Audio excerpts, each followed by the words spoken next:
സുധിക്കെതിരെ ഇട്ട ബിഷപ്പിന്റെ വീഡിയോയ്ക്ക് ഞാൻ മെൻഷൻ ചെയ്ത വീഡിയോ ഇട്ടില്ലേ? ബിഷപ്പ് അല്ലേ ബിഷപ്പാം? അത് തന്നെ ഞാൻ പറഞ്ഞ ആ ബിഷപ്പ് ഇന്നലെ എന്റെ പൊന്നു സുഹൃത്തുക്കളെ, എന്തൊരു മോശം സ്ത്രീയാണ്, എന്തൊരു വിവരം കെട്ട സ്ത്രീയാണ്, എന്തൊരു സ്ഥലകാല ബോധമില്ലാത്ത സ്ത്രീയാണ്. ഇതിൻ്റെയൊക്കെ പാവാടയും താങ്ങി നടക്കുന്ന കുറേ എണ്ണം സോഷ്യൽ മീഡിയയിൽ ഉണ്ടല്ലോ എന്നുള്ളതാണ്. ഇവരാർക്കെതിരെയാണ് ഈ പറഞ്ഞുകൊണ്ടിരിക്കുന്നത്? ആ ഒരു ബിഷപ്പിനെതിരെ. ഇനി ആരാണ് ആ ബിഷപ്പ്? എൻ്റെ പൊന്നു സുഹൃത്തുക്കളെ, ആ സുധി എന്ന് പറയുന്ന ആ ഒരു പാവം കലാകാരൻ മരിച്ച സമയത്ത് അവരുടെ ഭാര്യയും മക്കളും അനാഥരാകുന്നു എന്ന് കണ്ടതിൻ്റെ ഭാഗമായിട്ട് 24 ചാനലും മറ്റൊക്കെ ഒരു പ്രഖ്യാപനം നടത്തി. അവർക്ക് വീട് വെച്ച് കൊടുക്കാനുള്ള ശ്രമം നടത്താം. 2 പേരാണ് എൻ്റെ പൊന്നു സുഹൃത്തുക്കളെ മുന്നോട്ട് വന്നത്. ഞാനത് പറയുന്നത് എന്താ വെച്ച് കഴിഞ്ഞാൽ, ഈ രേണുവിന് ഒരു പക്ഷേ ഇപ്പോൾ വീടും കൂടിയൊന്നും വേണ്ടിയിരിക്കില്ല. അവരിങ്ങനെ കറങ്ങി നടക്കുകയാണ്, വീഡിയോസ് എടുക്കുകയാണ്. രേണു സുധി എന്ന് പറയാൻ പറ്റില്ല, രേണുവിന് വീടൊന്നും വേണ്ടിയിരിക്കില്ല. അവരിങ്ങനെ കറങ്ങി നടക്കുകയാണ്, വീഡിയോസും മറ്റായിട്ട് പലയിടങ്ങളിലേക്ക് താമസിച്ച് അതിഗംഭീരമായിട്ടുള്ളൊരു വേറൊരു പോഷ് ലൈഫ്, ഒരു സിനിമാക്കാരുടെ ജീവിതം ഇപ്പോൾ അനുഭവിച്ചുകൊണ്ടിരിക്കുകയാണ്. ഭർത്താവ് മരിച്ചതിൻ്റെ ഗുണമാണ് ഇവർ അനുഭവിക്കുന്നത്. ഇപ്പോൾ സോഷ്യൽ മീഡിയ പറയുന്നുണ്ട്, ഞാൻ എന്തായാലും അതൊന്നും പറയുന്നില്ല. അത് അവർക്ക് ഇഷ്ടമാണ് എങ്ങനെ ജീവിക്കണം എന്നുള്ളത്. പക്ഷേ എന്തായാലും അന്ന് ആ സുധിച്ചേട്ടൻ മരിച്ചപ്പോൾ ഈ കുറച്ച് ആളുകൾ വീട് കൊടുക്കാൻ തീരുമാനിച്ച സമയത്ത് സ്ഥലം വേണമല്ലോ സുഹൃത്തുക്കളെ. അപ്പോഴാണ് ഒരു ബിഷപ്പ്, ഒരു പള്ളിയിലച്ചൻ, അദ്ദേഹം പറഞ്ഞു അദ്ദേഹത്തിൻ്റെ പേരിൽ കുടുംബപരമായി കിട്ടിയ കുറച്ച് സമ്പത്തുണ്ട്, സ്ഥലമുണ്ട്, അതിൽ നിന്ന് ഇത്ര സെൻറ്റ് കൊടുക്കാം. ഒരു മടിയും കൂടാതെ അത്യാവശ്യം നല്ല വിലയുള്ള പറമ്പിൽ അത്യാവശ്യ സ്ഥലം ഇവർക്ക് കൊടുത്തു. അത് ആരുടെ പേരിലാണ് കൊടുത്തത്? രേണുവിൻ്റെ പേരിലല്ല, രേണുവിൻ്റെ മക്കളുടെ പേരിലാണ് കൊടുത്തത്. ഒരുപക്ഷെ അതൊരു മുൻകൂട്ടി കണ്ടിട്ടുള്ള തീരുമാനമാണ് കേട്ടോ, മുൻകൂട്ടി കണ്ടിട്ടുള്ള തീരുമാനമാണ് അതെന്നാണ് എനിക്ക് തോന്നിപ്പോകുന്നത്. എന്തായാലും ആ സ്ഥലം കൊടുത്തു. അവസാനം ഒരു ഫിറോസ് എന്ന് പറയുന്ന ഒരു മനുഷ്യൻ അതിൽ വീടും വെച്ചു. വീട് വെച്ച് കൊടുക്കുക. വീട് വെച്ച് ഏകദേശം 1 വർഷം കഴിയുമ്പോഴത്തിന് ആ വീടിനെ കുറ്റം പറച്ചിലായി. പിന്നെ കാണുന്ന കാര്യങ്ങൾ മുഴുവൻ കുറ്റം പറച്ചിലാണ്.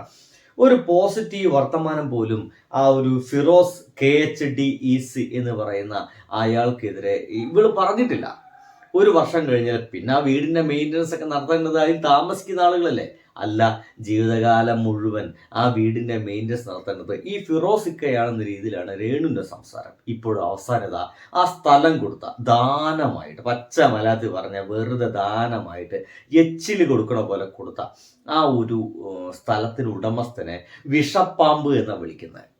ആ ഒരു ബിഷപ്പിനെ വിഷപ്പാമ്പ് എന്നാണ് ഇപ്പോൾ രേണു സുധി അഭിസംബോധന ചെയ്തത്. നിങ്ങളെല്ലാവരും കേട്ടിരിക്കുമല്ലോ തുടക്കത്തിൽ തന്നെ ആ അഭിസംബോധന. ഇനി ഒരു മിനിറ്റ് അത് കേട്ടിട്ടില്ല എന്നൊക്കെ വിചാരിക്കുന്ന ആളുകൾക്ക് ഒന്നുകൂടി കേൾപ്പിച്ചു തരാം.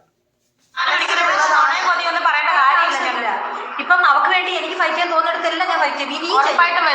വേറൊരു കാര്യം ഞങ്ങളുടെ പറഞ്ഞേക്കാം, ഞാൻ ഒരു ട്രാജഡി ഉണ്ടായെന്ന് പറഞ്ഞില്ലേ? രേണു സുധിക്കെതിരെ ഇട്ട ബിഷപ്പിന്റെ വീഡിയോയ്ക്ക് ഞാൻ മെൻഷൻ ചെയ്ത വീഡിയോ ഇട്ടില്ലേ? ബിഷപ്പ് അല്ലേ ബിഷപ്പാം?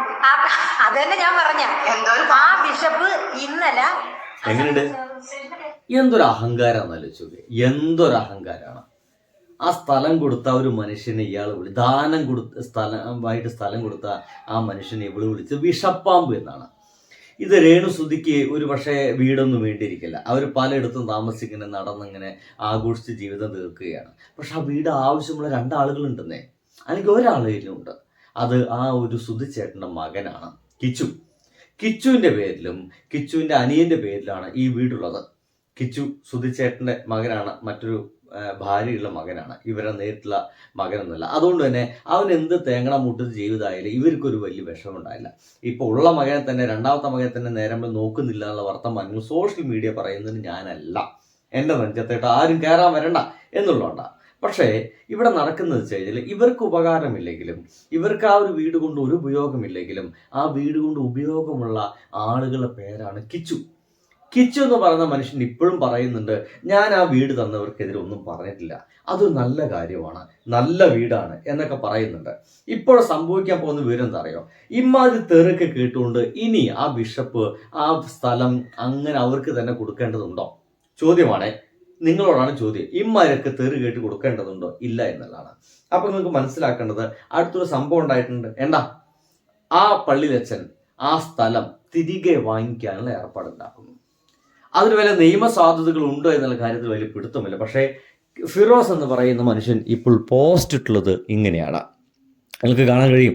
എൻ്റെ സംശയം ഇതാണ്, മരണപ്പെട്ടു പോയ കലാകാരൻ സുധിയുടെ മക്കൾക്ക് കൃത്യമായിട്ട് അദ്ദേഹം അങ്ങനെ തന്നെ പറഞ്ഞിട്ടുള്ളത്. ബഹുമാനപ്പെട്ട ബിഷപ്പ് നോബൽ ഫിലിപ്പ് ദാനം നൽകിയ പ്രോപ്പർട്ടി ക്യാൻസൽ ചെയ്യാൻ ബിഷപ്പ് ലീഗലായി നോട്ടീസ് അയച്ചതായി അറിയുന്നു. ഇതിൽ എൻ്റെ ചോദ്യം അല്ലെങ്കിൽ സംശയം ഇതാണ്, അങ്ങനെയെങ്കിൽ ആ പ്രോപ്പർട്ടി ആധാരം റദ്ദ് ചെയ്യുകയാണെങ്കിൽ ആ വീട് എന്ത് ചെയ്യും? ബിഷപ്പ് സ്ഥലം മാത്രമല്ലേ കൊടുത്തത്, ഇപ്പോൾ അതിലൊരു വീടില്ലേ? ആകെ കൺഫ്യൂഷൻ ആയല്ലോ. ഒരു വീട് കൊടുത്തു കിട്ടിയ ചീത്തപ്പേര് പതിയെ മാറി വരികയായിരുന്നു. ഇനിയിപ്പോൾ ഇതിൻ്റെ പേരിൽ നമ്മളും കോടതി കയറേണ്ടി വരുമോ? ഇനി അഥവാ നമ്മുടെ അഭിപ്രായം എന്താണെന്ന് കോടതി ചോദിച്ചാൽ നമ്മൾ ആരുടെ ഭാഗത്ത് നിൽക്കണം? എന്താ നിങ്ങളുടെ അഭിപ്രായം? ഇതിൻ്റെ പേരിൽ ആണെങ്കിലും കൊടുത്തത് തിരിച്ചു വാങ്ങുന്നത് വ്യക്തിപരമായി യോജിപ്പില്ല എന്ന് മാന്യനായിട്ടുള്ള ഫിറോസ് പറഞ്ഞിട്ടുണ്ട്. എന്തിപ്പോൾ മോശം പരിപാടിയാണെന്നൊക്കെ പറഞ്ഞിട്ട് ചില ആളുകളൊക്കെ അതിൽ കമൻ്റ് അടിച്ചിട്ടുണ്ട്. എന്തൊക്കെയായാലും ദാനം കൊടുത്ത് അതിൻ്റെ പുറകെ നടക്കുന്നതിൻ്റെ മോശം കാര്യമാണ് എന്നൊക്കെ പലരും പറയുന്നുണ്ട്. പക്ഷേ ദാനം കൊടുത്ത ആളെ പച്ചത്തെറി ഇങ്ങനെ വിളിച്ചുകൊണ്ടിരിക്കുമ്പോൾ ദാനം കൊടുത്ത ആളുകൾക്ക് ഒരു വില നിലക്കില്ലേ, അവരെതിർക്കില്ലേ? കൃത്യമായിട്ട് എതിർക്കുന്ന കാര്യത്തിൽ ഒരു സംശയമില്ല. അതാണ് ഇപ്പോഴും ഇവിടെ നടക്കുന്നത്. അതിനൊപ്പം തന്നെ വേറൊരു സംഗതി കൂടി സംഭവിച്ചിട്ടുണ്ട്. ഞാൻ അതാണ് ഇങ്ങനെ തപ്പി നോക്കുന്നത്. ആ ഒരു ബിഷപ്പ് അത് തിരിച്ചു വാങ്ങിക്കാനുള്ള ഒരു പേപ്പറൊക്കെ നമ്മുടെ മുമ്പിൽ ഉണ്ടായിരുന്നു, അത് കാണാനില്ല. എന്തൊക്കെയായാലും എൻ്റെ പൊന്നു സുഹൃത്തുക്കളെ, ഇതുകൊണ്ടാണ് ഞാൻ പലപ്പോഴും ഇങ്ങനെ പറയുന്നത്, ഈ ഒരു പാവാടവളി എന്ന് പറയുന്നത് അഹങ്കാരത്തിന് കയ്യും കാലും വെച്ച് നടക്കുകയാണ്. അങ്ങനത്തെ എനിക്ക് തോന്നിപ്പോകുന്നത്, അഹങ്കാരത്തിന് കയ്യും കാലും വെച്ച് നടക്കുക. അല്ലാതെ ഇങ്ങനെ ദാനം കിട്ടിയ അല്ലെങ്കിൽ ദാനം തന്ന ഒരു മനുഷ്യനെ ഇമാതിരി തെറിയൊക്കെ വിളിച്ചിട്ട് ഇമാതിരി രീതിയിലൊക്കെ അവഹേളിക്കേണ്ട വല്ല ആവശ്യമുണ്ടോ എന്നുള്ളതാണ്. എന്തായാലും ഞാൻ ഇവരെ വീഡിയോസ് ഒന്നും ഏറെ കാലമായിട്ട് കാണാറില്ല. കാരണം അതൊരു വേസ്റ്റ്. ഏറി വന്നാൽ രേണുസുതി, ഇപ്പം നമ്മുടെ സോഷ്യൽ മീഡിയ ഭരിച്ചുകൊണ്ടിരിക്കുന്ന കുറേ ആളുകളുണ്ട്. ഒന്ന് രേണുവാണ്, പിന്നെ അലിൻ ജോസ് പരേര എന്നീ പറയുന്ന കുറേ വാണങ്ങളുണ്ട്. ഈ വാണങ്ങളൊക്കെ ഏറി വന്ന ഒരു 1.5 വർഷം കൂടി നമ്മുടെ സോഷ്യൽ മീഡിയയിൽ ഉണ്ടാവും.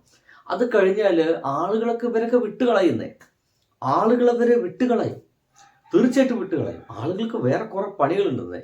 അപ്പം ഇത്തരം കാര്യങ്ങളൊക്കെ ഇവരൊക്കെ ഒഴിവാകുകയും ഇവരെ സ്ഥാനത്തേക്ക് ഇതിനേക്കാൾ നല്ല പുതിയ വാണങ്ങൾ വരികയും അതിന് പിന്നാലെ സോഷ്യൽ മീഡിയ പോവുകയും റീച്ച് കിട്ടുന്ന ആളുകളൊപ്പം പോകും. ഇപ്പൊ രേണു ഒരു റീച്ച് കിട്ടുന്ന ഒരാളാണ്, അതുകൊണ്ട് രേണുവിന്റെ പിന്നാലെ പോകുന്നു.